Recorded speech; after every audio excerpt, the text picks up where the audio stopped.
Assalamu alaikum everyone. Welcome back to learning program. So that I discuss the operant conditioning which are the part of learning. पिछले lecture में आप लोगों को classical conditioning को understand करवा चुकी हूँ. इस लेक्चर में आप लोग अंडरस्टैंड करेंगे ऑपरेंट कंडीशनिंग. ये दोनों आपकी लर्निंग के कंडीशनिंग का पार्ट है. सो डैट इस लेक्चर में इन डिटेल हम पढ़ेंगे ऑपरेंट कंडीशनिंग में क्या कुछ आ जाता है, रीइंफोर्समेंट, पनिशमेंट, उनके ग्राफ्स और उनका प्रोसीजर्स क्या है. सो लेक्चर स्टार्ट करने से पहले जो इस चैनल पे न्यू है वो इस चैनल को सब्सक्राइब करें, बेल आइकन को प्रेस करें और इस वीडियो को देखने के बाद लाइक एंड शेयर करें. सो ऑपरेंट कंडीशनिंग एक फॉर्म है लर्निंग की. आपको डिस्क्रिप्शन बॉक्स में क्लासिकल कंडीशनिंग का लिंक मिल जाएगा जिसमें लर्निंग को इन डिटेल डिस्कस किया गया है. सो classical conditioning and operant conditioning की एक टाइप्स हैं. जो कंडीशनिंग है वो लर्निंग की टाइप है. सो डैट लर्निंग की सब टाइप में आपकी आ जाती है ऑपरेंट कंडीशनिंग. ये लर्निंग की वो फॉर्म है जिसमें आपके रिस्पॉन्स को आपके कॉन्सिक्वेंसेस कंट्रोल करते हैं. सो इस टॉपिक में हम डिटेल एग्जाम्पल्स के साथ देखेंगे कि हमारे कॉन्सिक्वेंसेस को कैसे हमारे रिस्पॉन्स कंट्रोल कर रहे हैं. ऑपरेंट जो है वर्ड रेफर हुआ था कि ऑर्गेनिज्म किसी न्यू इन्वायरमेंट में जाता है तो वहाँ कैसे ऑपरेट करता है, उसके बिहेवियर में क्या चेंजिंग आती है, क्या रिस्पॉन्स होते हैं. ये एक्चुअली हमारे पास टू टाइप ऑफ एक्शन होते हैं, voluntary and involuntary. So operant conditioning में मॉडिफिकेशन हुई थी कि ये वॉलेंट्री बिहेवियर को मॉडिफिकेशन करेंगे, डील करेंगे वॉलेंट्री बिहेवियर का. ये प्रोसेस सबसे पहले डिस्क्राइब किया था बीएफ स्किनर ने. इस पूरे कंडीशनिंग के लेक्चर को जो ऑपरेंट कंडीशनिंग है एक नया नाम दिया गया था, उसका नाम था इंस्टॉलमेंट कंडीशनिंग. एक्चुअली क्या किया था, बीएफ स्किनर एक पर्सन था, फिजियोलॉजिस्ट था. इसने वर्क स्टार्ट कर दिया था एनिमल्स के ऊपर. टाइपिकली इसने रैट एंड पिग पे काम किया था. लेकिन एक्चुअली हमारा मुस्लिम कंट्री है, so that we not discuss the pig and I discuss the rat. So that इसने ऑपरेटिव चैम्बर बनाया था जिसके अंदर वो बहुत ज़्यादा नाउ था कि स्कैनर का बॉक्स है, क्योंकि वो स्कैनर ने एस्टेब्लिश किया था, इसलिए उस बॉक्स का नाम भी स्कैनर बॉक्स रख दिया गया. वो इस तरीके से एस्टेब्लिश किया गया था कि उसमें रिकॉर्ड हो जाए उस रैट के कॉन्सिक्वेंसेस, रिस्पॉन्स. उसे सिस्टमेटिकली कंट्रोल करने के लिए उस रिस्पॉन्स को ये रिकॉर्डर लगाया गया था. हम आगे देखेंगे कि स्कैनर का वो बॉक्स कैसे था, उसमें क्या क्या इंक्लूड. लॉ ऑफ इफेक्ट ये एक टर्म है ऑपरेंट कंडीशनिंग के अंदर. आपके पास बहुत इंपॉर्टेंट टर्म आती है लॉ ऑफ इफेक्ट की, जिसको अंडरस्टैंड करना बहुत ज़रूरी है. इसको अंडरस्टैंड करना इसलिए ज़रूरी है क्योंकि ये टर्म पहले आई थी, उसके बाद बीएफ स्किनर ने अपना आइडिया एक्सटेंड किया था. ये ऑपरेंट कंडीशनिंग से पहले जो है एडवर्ड थॉर्नडाइक ने प्रपोज कर दी थी. उसने क्या कहा था, उसने स्टेट में कहा था, इसे बहुत डीपली आपने अंडरस्टैंड करना है कि ऐसा बिहेवियर जिसके रिजल्ट्स आपके पास गुड आते हैं आप उसे रिपीट करते हैं, और ऐसा बिहेवियर जिसके रिजल्ट्स आपके पास गलत आते हैं या बुरे आते हैं, जिसको आप पसंद नहीं करते, आप उस बिहेवियर को अवॉइड करते हैं. फॉर एग्जाम्पल, आप अपने कॉलेज में कहीं मूव कर रहे हैं, आपको रास्ते में कोई टीचर मिल गई है, रास्ते में आप रुक के उस टीचर को सलाम करते हैं. अगर उसके रिजल्ट्स आपके पास, आपकी टीचर ने बहुत अच्छा रिटर्न आपको जवाब दिया है सलाम का, तो गुड कॉन्सिक्वेंसेज आए, आपको आपकी फीलिंग्स अच्छी हुई, आपका बिहेवियर रिपीट करने लग जाएगा. जब भी वो टीचर वहां से गुजरेगी आप उस टीचर को लाजमी सलाम करेंगे. अंडरस्टैंड. नेक्स्ट आ जाता है, अगर उसी टीचर ने को आपने सलाम किया और उस टीचर ने आपका जवाब नहीं दिया और वो आगे मूव कर गई हैं, that is a bad consequences. आपके रिजल्ट्स अच्छे नहीं रहे, सो आप अवॉइड करेंगे उस बिहेवियर से, आप सलाम लेने से अवॉइड करेंगे. ये लॉ ऑफ इफेक्ट हमें बताता है कि हमारी लाइफ में, अब एवरीडे लाइफ में आप इसकी एग्जांपल्स देख लें.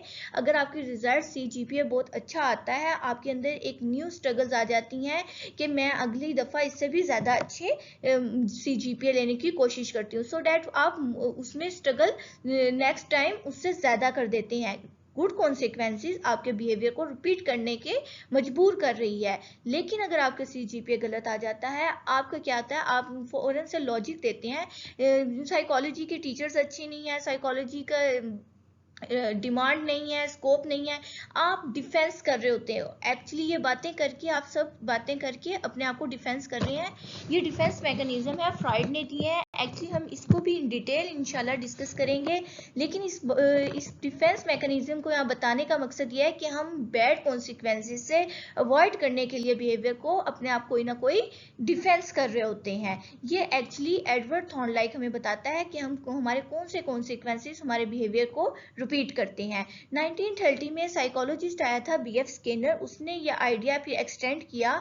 उससे पहले ये एडवर्ड थॉर्नडाइक ने दे दिया था कॉन्सेप्ट, उसके बाद इसने इसी को एक्सटेंड करते हुए कहा which response come to be control by their consequences. वो कह रहे हैं लर्निंग एक ऐसी टाइप है जिसमें आपके रिस्पॉन्स आपके कॉन्सिक्वेंसेस कंट्रोल कर रहे होते हैं। अगर आपके देखें, अगर आप खुश हैं तो आप स्माइल करेंगे, ठीक है, आपके हालात आपको रिस्पॉन्स दे रहे होते हैं। अगर आप बहुत ज्यादा गमगीन है, आपका फेस सैडनेस का शो कर रहा है।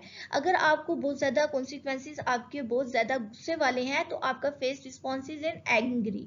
ये एंग्री फेस जो सा आएगा ये रिस्पॉन्स है। कॉन्सिक्वेंसेस क्या है कि आपको गुस्सा आ रहा है, ये कॉन्सिक्वेंसेस है। तो आपके हालात आपके रिस्पॉन्स को कंट्रोल कर रहे हैं, ये आपको BF स्किनर बता। एक्चुअली आपको जैसे कि लाइक क्लासिकल कंडीशनिंग में पेवलोन का वो दिखाया था डोर एंड एक्सपेरिमेंट, इसी तरह ये स्किनर ने एक चैम्बर बनाया था जिसे स्किनर बॉक्स के नाम से बहुत फेमस हो गया था, बिकॉज स्किनर ने ये एस्टेब्लिश किया था। इसमें इसने क्या किया था, ये रैट अंदर एक रख दिया है और इसके यहाँ पे ये सारे जो हैं एक रॉड लगा दिया है जिसको एक शॉक के साथ, इलेक्ट्रिक शॉक के साथ वो कर दिया, कनेक्टेड कर दिया है। उसके बाद उसने क्या किया है, यहाँ पे एक आपको पाइप शो हो रहा होगा, मैं आपको पॉइंटर कर देती हूँ जिससे आपको ये देखें, ये जो पाइप है ये फूड पेडल है। इधर से फूड वो डालते हैं कोई भी पर्सन और वो फूड उसको रिसीव हो जाती है, लेकिन रेड को यहाँ पे रख दिया है रेड, और ये जो सा है ये लीवर है।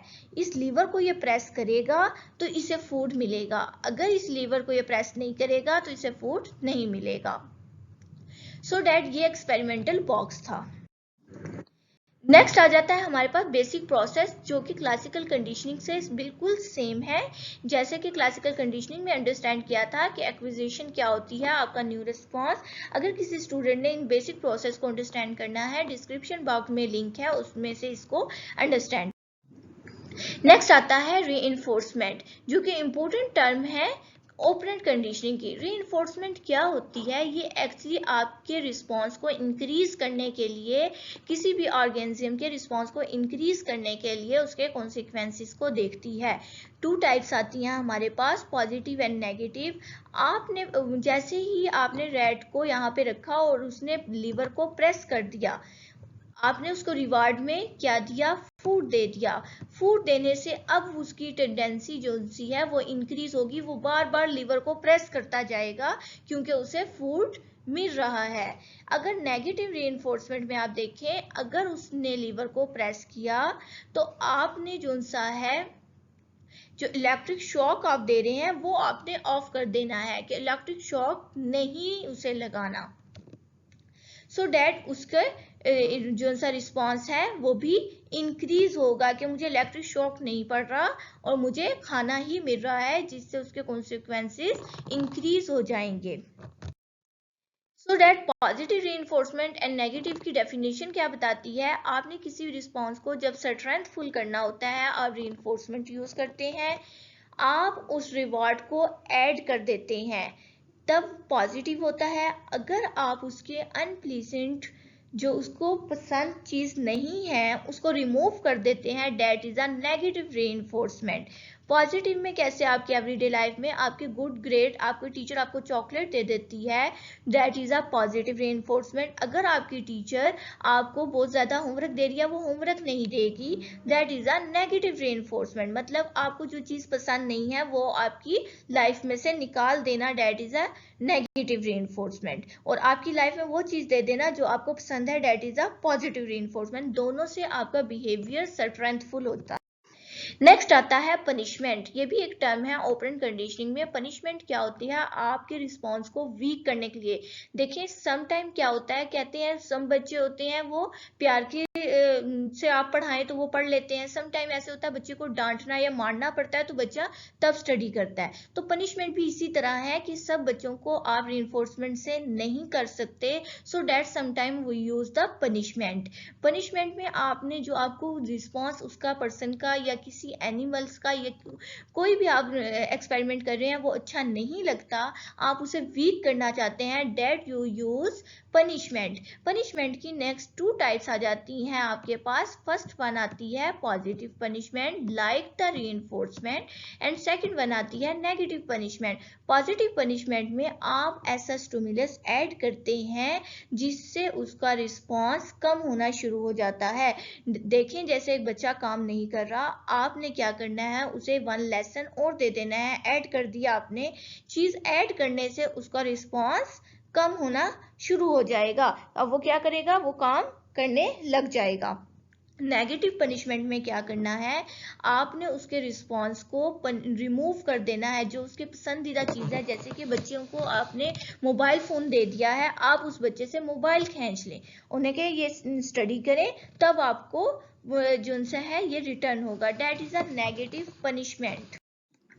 नेक्स्ट आ जाता है शेड्यूल ऑफ रीइंफोर्समेंट। रीइंफोर्समेंट के शेड्यूल है, टू टाइप्स हैं शेड्यूल्स की, कंटिन्यूस रीइंफोर्समेंट। अब आपने बेस्ट वे रहता है रीइंफोर्समेंट कि आपने रिवॉर्ड दिया, जैसे कि अब आपने देखा होगा छोटे बच्चों को जब वो स्टडी नहीं कर रहे होते उनकी टीचर उन्हें टॉफी चॉकलेट ऐसे देती है जिससे वो स्टडी करना स्टार्ट कर देते हैं। अब वो रीइंफोर्समेंट हमने किस तरह देनी है, ये हमने स्टडी करना है। एक होता है कंटिन्यू रीइंफोर्समेंट आप दे सकते हैं, एक होता है पार्शियल। कंटिन्यू में आप हर मौके पे जैसे उसने अच्छा काम किया है आपने उसे कोई ना कोई गिफ्ट दे दिया, कोई ना कोई टॉफी या चॉकलेट दे दिया है। पार्शियल में क्या होगा, आपने स्पेसिफिक कोई डिजाइन कर लिया होगा, अगर ये रिस्पॉन्स ये शो करेगा मतलब गुड वर्क करेगा तभी इसे रीइंफोर्समेंट मिलेगी, अगर गुड वर्क नहीं करेगा तो इसे रीइंफोर्समेंट नहीं मिलेगी। ये टू टाइप्स हैं कंटिन्यू एंड पार्शियल में। नाम से ही शो हो रहा है कि कंटिन्यू में आपने कंटिन्यू से देते रहना है कोई ना कोई रिवॉर्ड, एंड पार्शियल में आपने कभी सो पार्शियल रीइंफोर्समेंट क्या है, कंटिन्यू एंड पार्शियल। कंटिन्यू में तो आप कंटिन्यू देते रहेंगे, पार्शियल में लेकिन आपने किस टाइम देना है, किस नंबर पे देना है, ये हम इस टाइम डिस्कस करेंगे। टू टाइप्स हैं पार्शियल की। Next ratio and interval.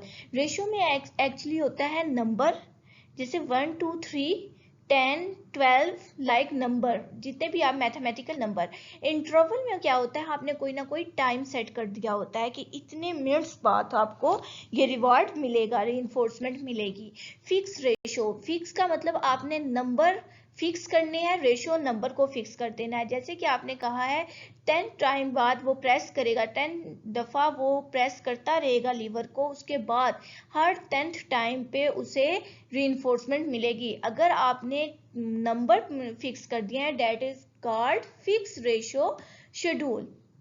अगर आपने उन नंबर को वेरिएबल में ले गए हैं, मतलब कभी उसे 10th नंबर पे दे दिया है, कभी उसे 3rd नंबर पे प्रेस करने पे दे दिया है, और कभी उसे 5th नंबर पे दे दिया है, मतलब कोई स्पेसिफिक आपने फिक्स नहीं किया number, that is a variable. Variable होता है चेंजेबल। रेशो नंबर, नंबर को चेंज करते हुए आपने उसको रीइंफोर्समेंट दिया, that is a variable ratio schedule. Next आ जाता है हमारे पास interval. Interval is like the time period. तो टाइम पीरियड में आप क्या करते हैं, कोई टाइम सेट करते हैं। फिक्स में आपने टाइम एक फिक्स कर देना है, वेरिएबल में आपने चेंजेबल टाइम को रखना है। फिक्स में आपने क्या किया, फर्स्ट रिस्पॉन्स जो सा है आपने हर फिक्स टाइम इंटरवल के बाद उसको रिवॉर्ड देना है। एक रैट है, उसे रीइंफोर्समेंट देना है फर्स्ट लीवर प्रेस करने पे आफ्टर अ 2 मिनट्स। अब उसने फर्स्ट दफा जो सा है प्रेस कर दिया है लीवर, लेकिन उसके 2 मिनट्स बाद आपने उसको रीइंफोर्समेंट देनी है। 2 मिनट्स वो वेट करेगा, उसके बाद वो लर्न कर जाएगा। आपने प्रोसेस में पढ़े हैं कि कैसे लर्न करेगा। फर्स्ट 2 टाइम उसे नहीं पता चलेगा, हो सकता है 3 टाइम नहीं पता चले, 4 टाइम, लेकिन एक पॉइंट आएगा एक इनर्शियल स्टेज के बाद जहां पे उसे अंडरस्टैंड हो जाएगा कि हर 2 मिनट्स बाद मुझे रिवॉर्ड मिल जाएगा। वो स्टे करेगा और उसे 2 मिनट्स बाद जैसे रिवॉर्ड मिलेगा फिर वो नेक्स्ट टाइम फिर लीवर को प्रेस करेगा। अब वेरिएबल इंटरवल में क्या होता है, आपने टाइम को सेट नहीं करना, आफ्टर अ इंटरवल टाइम आपने चेंज करते रहना है। रैट को रीइंफोर्समेंट देनी है, आपने फर्स्ट टाइम अगर वो पहले एक जैसे लीवर को उसने प्रेस किया 1 मिनट बाद आपने उसको रिवॉर्ड दे दिया या उस रैट को उस बॉक्स से बाहर निकाल दिया, जो भी आप रीइंफोर्समेंट उसे दे रहे हैं आपने उसको 1 मिनट के बाद अगर दिया है, उसके बाद आपने उसको जैसे उसने लीवर प्रेस किया 3 मिनट के बाद दे दिया है, उसके बाद अगर उसने लीवर प्रेस किया फिर 2 मिनट के बाद, मतलब आपने टाइम तो फिक्स किया है लेकिन टाइम को आपने चेंजेबल ले जाना है। अगर आप नंबर को वो करते हैं डेट इज अ रेशियो, अगर आप टाइम को चूज करते हैं डेट इज अ इंटरवल। अब अगर टाइम को चूज किया, अगर उस टाइम को स्पेसिफिक कर लिया है कि हर 2 मिनट्स बाद मिलना है, that is a fix interval. अगर उस टाइम को आपने रैंडमली किया है 3 times 2 times and 4th time, that is a variable interval. अच्छा जी, कहा जाता है कि अगर आपने किसी चीज को लर्न करना है, किसी भी स्टूडेंट को कुछ चीज कोई भी चीज न्यू लर्न करनी है, तो आप क्या चीज उस पर कौन सी रीइंफोर्समेंट स्टार्ट करें? तो इसका बेस्ट तरीका है आप कंटिन्यू रीइंफोर्समेंट, पार्शियल पे मत आए, उसे कंटिन्यूस दें। मतलब जैसे ही वो अच्छा काम कर रहा है नहीं कर रहा उसे देते रहे रिवॉर्ड, उससे क्या होगा वो बच्चा काम करना स्टार्ट हो जाएगा। लेकिन उसी बिहेवियर को अगर आपने स्ट्रेंथफुल बनाना है या मेंटेन करना है तो आप उसे पार्शियल पे ले आए। पार्शियल पे हर उस पे जो सा आपका बिहेवियर है वो मेंटेन होगा। अब इसमें से कोई एक चूज करें आप और उस रेशो पे आप उसको जो सा है या इंटरवल पे मॉडिफाई करना स्टार्ट कर दें उसके बिहेवियर को। ये है आपके पास पार्शियल रीइंफोर्समेंट जो वेरी इंपॉर्टेंट है अगर आप अपनी साइकोलॉजी में इसको एवरीडे लाइफ में करें। ये आपके पास ग्राफ शो हो रहा है, ग्राफ में वो बता रहे हैं फिक्स रेशो। फिक्स मतलब आपने एक कोई ना कोई वैल्यू फिक्स कर ली है रेशो नंबर को, ठीक है। उसका ग्राफ जो सा है देखिए कैसे शो कर रहा है, बहुत स्पीड से ऊपर की तरफ जा रहा है, रैपिडली रिस्पॉन्ड कर रहा है। वेरिएबल रेशो में क्या है, रेशो की जो दोनों टाइप हैं उसमें बहुत अच्छा रिस्पॉन्स आ रहा है, बहुत तेजी से वो, लेकिन जो रेट है वो बगैर कहीं स्टॉप किए वो बहुत तेजी से ऊपर की तरफ जा रहा है। लेकिन आप अगर इंटरवल पे, इंटरवल इसलिए नहीं रिजल्ट अच्छा शो कर रहा है, देखिए इसका कैसे आपको लॉन्ग पॉज नजर आ रहे हैं, बहुत टाइम के साथ इसका स्कोप आ रहा है। ये दोनों वेरिएबल भी और फिक्स इंटरवल, जो देखें चाहे वो बच्चा है चाहे वो एनिमल है या कोई भी है, एक्चुअली प्रॉब्लम यहाँ आती है कि हम टाइम का वेट नहीं करते। ऊपर है रेशो, वो नंबर का वेट हो जाता है, वो 1 टाइम दोबारा नहीं हो रहा, दूसरी दफा उसने लीवर को प्रेस किया नहीं मिल रहा, तीसरी दफा प्रेस किया वो सीख जाएगा। लेकिन एक दफा प्रेस करने के बाद उसको वेट करना पड़े कि इतने टाइम के बाद मिलेगा, that is a difficult. So that it is not a perfect result, this are show the very good result for the partial जो से हमारे पास रीइंफोर्समेंट है। अगर आपने कोई चूज करना है अपने स्टूडेंट के रीइंफोर्समेंट के लिए, अपने क्लाइंट की रीइंफोर्समेंट के, you must be choose in a fix and variable ratio because this graph show the good result. Thanks for this attention. इस वीडियो से रिलेटेड अगर आपके माइंड में कोई क्वेश्चन अराइज होता है तो आप कमेंट बॉक्स में मुझे मैसेज करें। Classical conditioning and operant conditioning से अगर कोई भी प्रॉब्लम्स हैं तो आप उसको कमेंट बॉक्स में ज़रूर बताइएगा। और बेसिक प्रोसेस अंडरस्टैंड करने के लिए आपको डिस्क्रिप्शन बॉक्स में इसका लिंक मिल जाएगा जहां से आप इसको अंडरस्टैंड कर सकते हैं, क्लासिकल कंडीशनिंग को और ऑपरेंट कंडीशनिंग के बेसिक प्रोसेस। सो अगर आपको ये वीडियो पसंद आए तो इसे लाइक एंड शेयर करें और इस चैनल को सब्सक्राइब करें, बेल आइकन को प्रेस करें। एंड अल्लाह हाफिज।